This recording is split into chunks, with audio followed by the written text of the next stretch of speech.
Now I invite Dr. Vivek Agarwal to speak.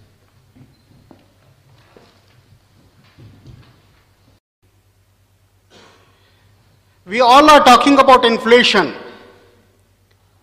The cost of diesel has almost doubled during this period. The human cost, the minimum wages have doubled during this period. Then what are the factors? Why this cost is coming down? Are either the earlier concessionaires were extracting, or now we have the technology where we can mint money. This is the big question. We'll have to analyze ourselves.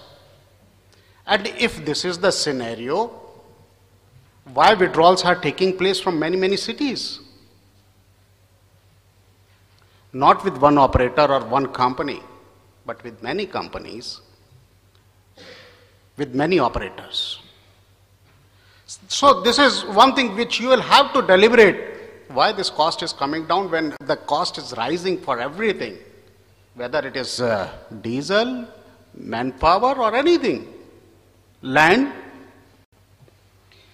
So these are the different models which are in practice when we talk about public-private partnership based on the area where I'm just focusing on collection and transportation part more, because I am from that sector. I collect waste and transport it. Either the part of the city is being contracted out, entire city is being contracted out, or the new trend has come to make clusters. Cluster of cities, cluster of towns. These are the strengths and weaknesses of each type of contract.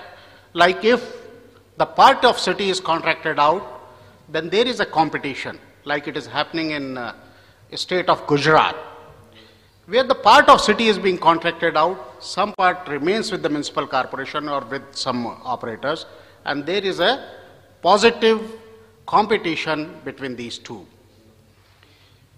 Then it improves efficiency. Yes, definitely it improves. But the problem is, the weakness is, then one area is saturated and another is not.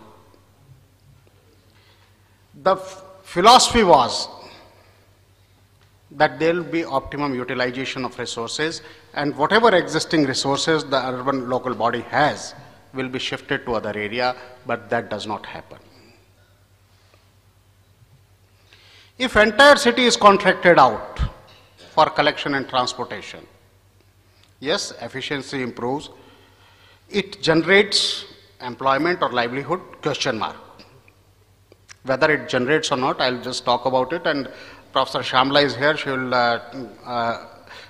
through the program I came to know that she will talk about public-private people's partnership. So, she will deal with this. Whether the livelihood is actually generated or not. And the weakness is, there is duplication, and what will happen to the existing resources, whether they'll be redeployed or they'll just sit idle. If the cluster of cities, the basic philosophy was that technology should go to the smaller towns as well, and it should support the waste processing facility. Smaller townships or urban local bodies, they were not served by the private contractors or with the technology, so they also get benefit of it. But what is happening? This is one example of the cluster. In the state of Punjab, they have made 7 clusters. Out of those 7 clusters, they have contracted out few clusters. I'll talk about this cluster approach and what is happening with this. We are talking about environment. Both the PCB chairmen, they talked about environment very well, and we are all concerned about environment. But we'll have to think about the carbon footprints which are generated out of it. Then there are contracts on the activity based, maybe for door-to-door garbage collection, somewhere it is with collection and transportation. There are different models which are in practice in the country going on. The merits are that the organizations or the corporate or the companies, whosoever have strength in particular activity, they'll take it forward and they will provide better services, and there will be effective monitoring of that. When we talk about the financial models, again, there are models like CAPEX and OPEX, both by the urban local bodies. At some places, the CAPEX is provided by the urban local bodies in form of the fleet of vehicles, equipments, and machinery, and OPEX is borne by the private sector, and for that they get certain tipping fee. At some places, the CAPEX is borne by the private partner, and OPEX is borne by the urban local bodies. At some places, both are being borne by the private partners. And many a times, community also contributes to this. Recently, a model has come in the state of Rajasthan, where the user fee is levied in the electricity bill. We are talking about strived municipal bodies. Mr. Chaurasia, you mentioned about that they are lacking fund. So the new model has emerged, and that's a very good model that based on the electricity consumption, user fee is levied, and that is working well in the state of Rajasthan. What were the benefits envisaged when we started this concept of public-private partnership? That it will be a win-win situation for urban local bodies, for citizens, and the private operators as well. It will increase a healthy competition between the operators, private sector, public sector, and it will improve efficiency.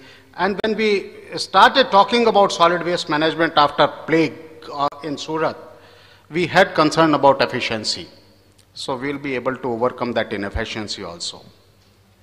And another issue was, as Mr. Chaurasia mentioned, that most of the urban local bodies, they were having financial crunch. So through this public-private partnership, it was envisaged that even urban local bodies will be able to overcome this situation. But what is happening? Is it creating access to all or nexus between the municipal bodies and certain operators? Is it public-private partnership or personalized profit partnership? It is just aiming to profit someone, or it is for the benefit of the community or for the public sector or for the public at large? That's a big question. I'll just narrate few examples and you'll have to decide yourself what is happening in this country. Is PPP is maturing or deteriorating? There are 4 examples, one of Nagpur, another of Jaipur, one of Ulhasnagar recently come. Out of these, 2 are of Maharashtra, one from Rajasthan and another from Bangalore. You just see this comparison. Nagpur city generates almost 800 metric tons of per day waste. Jaipur generates 1200 tons per day. Ulhasnagar generates 250, only 250 tons per day. And Bangalore, for that particular tender which has come, this is just analysis. We have done analysis of several tenders. This is case of only 4 tenders. This can be shared with whosoever wants. The entire, during last 5 years, we have analyzed all the tenders which are published in the sector of municipal solid waste. And Bangalore, the recent tender has come for handling 500 tons of waste per day. What is the scenario? If we look at the scope vis-a-vis the experience which is sought as the qualifying criteria, you just see In Nagpur, the tender is of 10 years, Jaipur is of 20 years, Ulhasnagar 8 years, and Bangalore. Almost of the same duration, only exception is Jaipur, where it is of 20 years duration. They have sought experience starting from 0 to 10 years. Nagpur has sought experience of 10 years.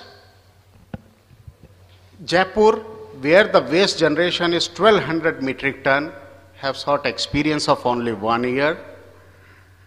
Ulhasnagar wants experience of 3 years, and Bangalore, they says we are okay with everything. Then when it is contract for collection and transportation, the important issue is how much waste you have handled. Again, there is a big variation. Let me just mention that CVC, the Central Vigilance Commission, has clear guidelines about tender formulation. Maharashtra has done one exercise to formulate model tender document. But whether that is in practice or not, see what kind of variation you see, the variation which is evident from this chart. Jaipur hardly wants any experience in the waste handling. I'll just conclude. Then the financial parameters are there. For 250 tons of waste to be handled, Ulhasnagar wants the turnover of 100 crores per annum. Bangalore says we are okay. Jaipur, they want turnover of nearly 50 crores. And Nagpur. So why this variation is there? Then Government of India has a policy to promote micro, small, medium enterprises. They have big plans for that. And let me tell you, before these corporates have come into this waste management sector, it was done by the micro, small, medium enterprises only. Can they furnish this much of EMD? Ulhasnagar and Bangalore, they want 1 crore of EMD. Ulhasnagar for 250 tons, Bangalore for 500 tons. Nagpur wants 25 lakhs and Jaipur wants 50 lakhs. Last, about the cluster approach. We are just talking about the carbon footprints and all environment, big things we are talking about. Just see the chart. In Bhatinda cluster, out of 17 municipalities which are part of this cluster, besides Bhatinda, 7 municipalities, waste from 7 municipalities will travel more than 50 kilometers distance per day. So are we creating footprints or reducing carbon footprints? Then this happens. So what is the way forward? Professor Shamla will carry it forward because it is public-private people's partnership. What is required is the absolute transparency, and absolute transparency to involve community, involve private sector, involve CBOs, civil society organizations, and also the government. They have their role to play, and if they play this role, definitely the scenario will be much better. One last thing I would like to mention, I'll just take liberty for 1 minute because certain issues came in the morning session and this session. I would like to recall that India has a different structure for collection transportation. It's unlike other countries.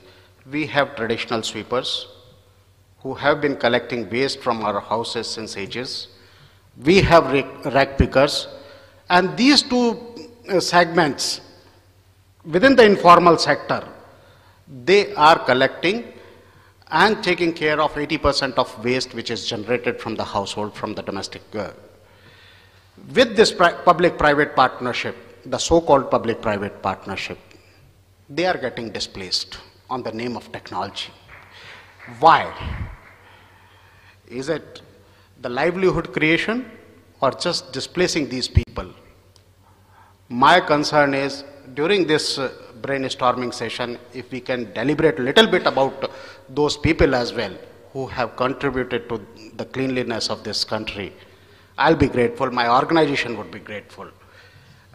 We must talk about the displacement. And another issue I can share with all of you on the open forum, we have documents. You just browse cdcindia.org, you'll find a document that on the name of public-private partnership, who are benefited? The people who are serving or people who are just owning. If it is just for the owners, then it is okay.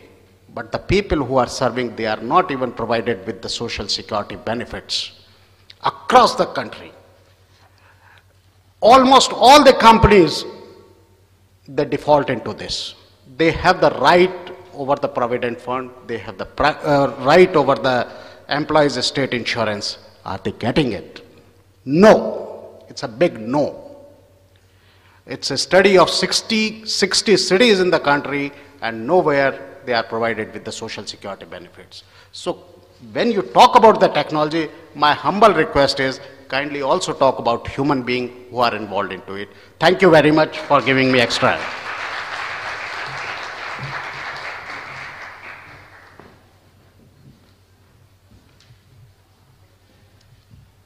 Thank you, Dr. Agarwal, and he actually opens very good platform for discussion. So.